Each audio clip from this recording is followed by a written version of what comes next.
Good morning students. मागच्या व्हिडिओमध्ये आपण क्रिस्टलाइन सॉलिड्समध्ये येणारे डिफेक्ट्स स्टडी केले होते. आता आपल्याला नेक्स्ट टॉपिक पुस्तकामध्ये दिलेला आहे, इलेक्ट्रिकल प्रॉपर्टीज ऑफ सॉलिड्स. तो आज आपल्याला बघायचा आहे. सॉलिड्सच्या इलेक्ट्रिकल प्रॉपर्टीज आणि मॅग्नेटिक प्रॉपर्टीज दोन्ही आपल्याला या चॅप्टरमध्ये स्टडी करायचे आहे. सगळ्यात पहिल्यांदा आपल्याला इलेक्ट्रिकल प्रॉपर्टीज स्टडी करायचे आहेत. त्यासाठी तुम्हाला इलेक्ट्रिकल कंडक्टिव्हिटी म्हणजे काय किंवा what is mean by the terms electrical insulator, semi conductor हे जरा एकदा रिवाईज करून घ्यायचं आहे. 11वीत आपण याचा अभ्यास केला होता. आता बघा, electrical properties of solids. Solids show very wide range of electrical conductivity. Accordingly, solids are classified into the following three categories: conductors, insulators and semiconductors. Electrical प्रॉपर्टीजच्या दृष्टिकोनातून जर सबस्टन्सेसला क्लासिफाय करायचं असेल तर आपण ते 3 क्लासेसमध्ये क्लासिफाय करू शकतो. एक म्हणजे कंडक्टर, जे प्युअरली इलेक्ट्रिसिटी कंडक्ट करू शकतात.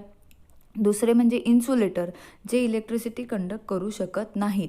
आणि सेमी कंडक्टर्स म्हणजे जे कुठला तरी चेंज घडवून आणून किंवा कुठल्या तरी सबस्टन्सबरोबर मिक्स करून किंवा काहीतरी चेंजेस करून काही प्रमाणात इलेक्ट्रिसिटी कंडक्ट करू शकतात. अशा सबस्टन्सेसला आपण सेमी कंडक्टर्स म्हणतो. आता वन बाय वन आपण हे डिटेलमध्ये बघूया. फर्स्ट तुम्हाला दिलेलं आहे conductors. Solids having electrical conductivities in the range of 10⁴ to 10⁷ ohm inverse metre inverse are examples of electrical conductors. जे या रेंजच्या मध्ये इलेक्ट्रिसिटी कंडक्ट करू शकतात अशा सबस्टन्सेसला किंवा अशा सॉलिड्सला आपल्याला इथे म्हणता येईल आपण कंडक्टर्स म्हणतो. The metal conduct electricity bye movement of electron. आता ह्याचे एक्झाम्पल कोणते असतील, एक्झाम्पल कोणते आपल्याला याच्यामध्ये घेता येतील कंडक्टर या क्लासमध्ये, तर ते असतात मेटल्स आणि इलेक्ट्रोलाइट्स. मग मेटल म्हणजे मेटलमध्ये इलेक्ट्रॉन्स असतात, free electrons, you know. So metals हे फ्री इलेक्ट्रॉन्सच्या मूव्हिंगमुळे किंवा मूव्हमेंटमुळे आपल्याला इलेक्ट्रिसिटी कंडक्ट करून देऊ शकतात. इलेक्ट्रोलाइट्स म्हणजे काय, तर आयोनिक सॉलिड्स. आयोनिक सॉलिड्स ज्यांच्यामध्ये आयन्स आहे, पॉझिटिव्ह आयन, निगेटिव्ह ॲनायन, कॅटायनपासून तयार झालेला जो सॉलिड्स असतो त्यांना आपण इलेक्ट्रोलाइट्स म्हणतो. त्या इलेक्ट्रोलाइट्सला सुद्धा तुम्हाला कंडक्टर्स या क्लासमध्ये घेता येईल. त्यांच्यामध्ये आयन्सच्या मूव्हमेंटमुळे इलेक्ट्रिसिटी कंडक्ट होत असते. सेकंड दिलेला आहे तुम्हाला insulator. The solids having low electrical conductivities in the range 10⁻28 to 10⁻18 ohm inverse metre inverse are called as insulators. Most non metals and molecular solids belong to this category. मग आता insulators म्हणजे जे या रेंजमध्ये म्हणजेच काय, थोडक्यात कमीत कमी रेंजमध्ये कंडक्टिव्हिटी शो करतात त्यांना आपण इन्सुलेटर म्हणतो. जवळपास ते करतच नाहीत. मग असे सबस्टन्सेस कोणते, त्याचं एक्झाम्पल कोणतं, तर जे नॉन मेटल्स आहेत. नॉन मेटल्स हे इन्सुलेटर्स असतात. ते इलेक्ट्रिसिटी कंडक्ट करू शकत नाही. इन द फॉर्म ऑफ सॉलिड्सच्या बाबतीत म्हणायचं असेल तर जे मॉलिक्युलर सॉलिड्स आहेत. मॉलिक्युलर सॉलिड्स हे आपण ऑलरेडी शिकलोय. मॉलिक्युलर सॉलिड्स असतात ते याचं एक्झाम्पल आहेत की ते इन्सुलेटर म्हणून ॲक्ट होतात. तिसरा क्लास आहे तुम्हाला दिलेला semiconductors. The solids having electrical conductivities in the range of 10⁻⁻6 to 10⁻4 ohm inverse metre inverse are the semiconductor. This range is intermediate between म्हणजे कंडक्टर्स आणि इन्सुलेटर्स यांच्यामध्ये. इंटरमिजिएट म्हणजे मध्ये असते ही रेंज. सो मेटॅलॉइड्स म्हणजे आता तिकडे metal आणि नॉन मेटल झाले, मग या दोघांच्या मध्ये कोण असतं तर metalloids like silicon, germanium belong to this category. असे काही सबस्टन्सेस सेमी कंडक्टर म्हणून ॲक्ट होतात. आता नेक्स्ट तुम्हाला दिलेला आहे band theory. The electrical conductivities of the solid metals, non metals and metalloids are explain in terms of band theory. आता यांची कंडक्टिव्हिटी कशा पद्धतीने असते हे आपण बँड थिअरीच्या आधाराने शिकणार आहोत. A band is made of closely spaced electronic energy levels. Band कशापासून तयार झालेला असतो, क्लोजली स्पेस्ड म्हणजे जवळजवळ असणाऱ्या इलेक्ट्रॉनिक लेवल्स असतात. Band formation can be correlated to the formation of molecular orbitals म्हणजे ॲटॉमिक ऑर्बिटल्स कंबाईन होऊन मॉलिक्युलर ऑर्बिटल्स तयार होतात by the interaction of atomic orbital. Refer to standard 11 chemistry textbook chapter number 5. हे इथे दिलेलं आहे. याचाच अर्थ तुम्हाला चॅप्टर नंबर 5 एकदा रिवाईज करायचा आहे. तिथे आपण बँड थिअरी ऑलरेडी बघितली आहे. How many molecular orbitals are form by the interaction of 2 atomic orbital. 2 atomic orbital overlap झाले तर किती मॉलिक्युलर ऑर्बिटल तयार होईल? तर 1. What is metallic bond? Metal bond कसा तयार होतो हे सगळं एकदा तुम्हाला रिवाईज करायचं आहे. त्यानंतरच बँड थिअरी किंवा हा व्हिडिओ बघायचा आहे, म्हणजे बँड थिअरी वाचायची आहे, त्यावरून तुम्हाला लक्षात येईल. आधीचं रिवाईज करायचं आहे आणि मग बँड थिअरी वाचायची आहे. So, according to the molecular orbital theory, the interaction of atomic orbitals of combining atoms result in the formation of equal number of molecular orbitals which spread over the entire molecule. याचाच अर्थ काय की molecular orbital theory नुसार ज्यावेळेला सॉलिडमध्ये atomic orbitals combine होतात त्यावेळेला तेवढेच equal नंबरचे मॉलिक्युलर ऑर्बिटल्स तयार होतात जे पूर्ण मॉलिक्युलभर एंटायरली मॉलिक्युलभर स्प्रेड झालेले असतात. मग similar to this the interaction of energy levels of electrons in the closely spaced constituent atoms in the solid result in the formation of band.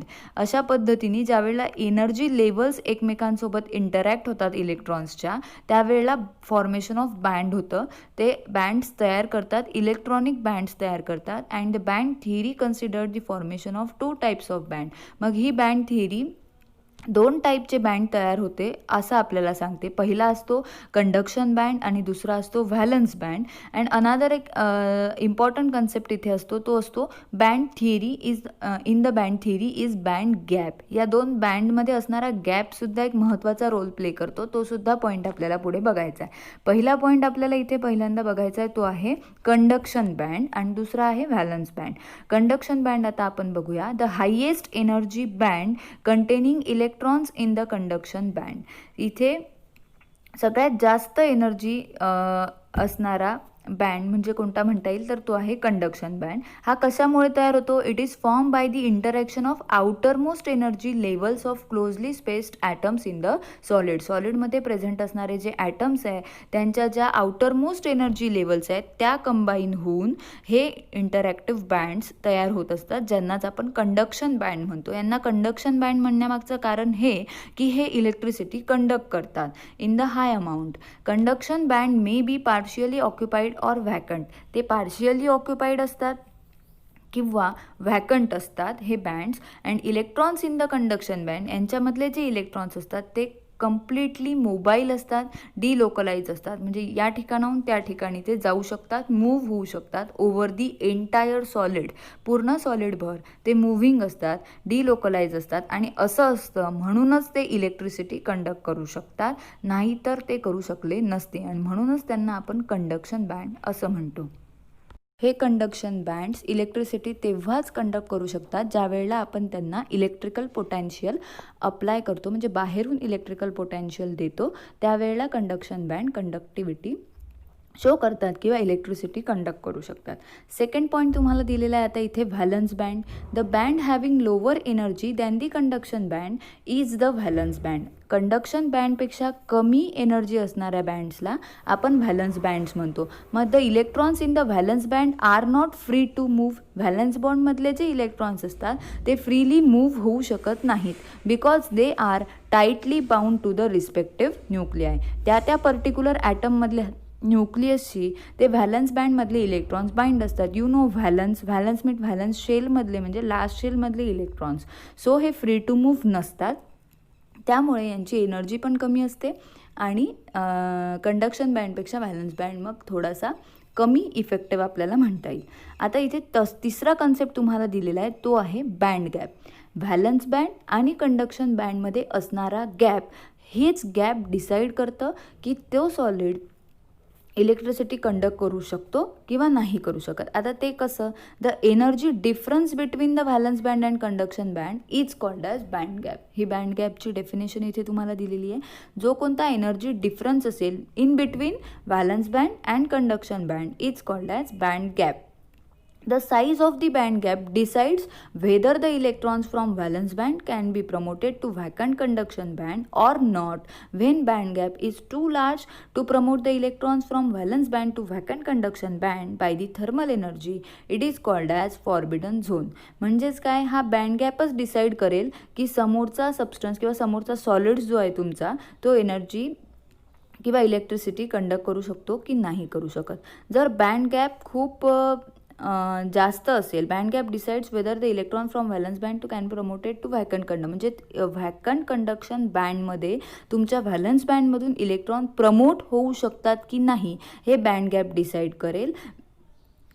When the band gap is too large, ज्यावेळेला खूप मोठा हा difference असेल त्यावेळेला vacant conduction बँडमध्ये electron promote होऊ शकत नाहीत, थर्मल एनर्जी कंडक्ट होऊ शकत नाही. Hence it is called as forbidden zone. Forbidden म्हणजे फॉरबिडन या शब्दाचा अर्थ होतो नॉट अलाउड. या झोनला मग आपण इथे फॉरबिडन झोन म्हणतो. And when band gap is small, ज्यावेळेला हा बँड गॅप खूप छोटा असेल, हा डिफरन्स छोटा असेल, त्यावेळेला इलेक्ट्रॉन्स हायर एनर्जी लेवलमधले व्हॅलन्स बँडमधले can be promoted to conduction band. म्हणजे कंडक्शन बँडमध्ये व्हॅलन्स बँड इलेक्ट्रॉन प्रमोट करू शकेल. कारण काय, एनर्जी गॅप थोडा छोटा असतो म्हणून. मग त्या ठिकाणी कंडक्शन बँड आपली एनर्जी ॲब्सॉर्ब करण्याचं काम किंवा कंडक्ट करण्याचं काम करू शकतं, सच ॲज थर्मल एनर्जी और इलेक्ट्रोमॅग्नेटिक एनर्जी. म्हणजे थोडक्यात काय, बँड गॅप डिसाईड करेल की इलेक्ट्रिसिटी कंडक्ट होऊ शकते की नाही होऊ शकत.